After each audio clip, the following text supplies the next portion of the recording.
In this video, I'm going to show you how you post on Twitter or X app. Be sure to watch the video to the very end so you don't make any mistakes.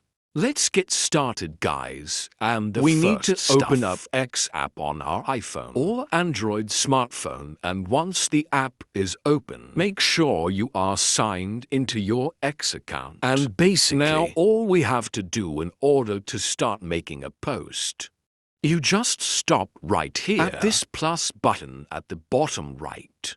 And now we can easily create our post. Now, by the way, posts are no longer called tweets. So we can right now here enter our text.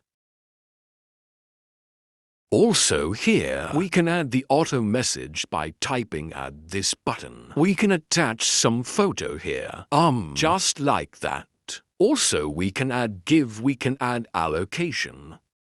And from here also by typing at this button, we can attach some kind of apple with options to choose. And once you are ready to share it, before that actually, you can set private level for this post. And then once you are ready just to hit right here if this video is helpful for you. Don't forget to hit the like button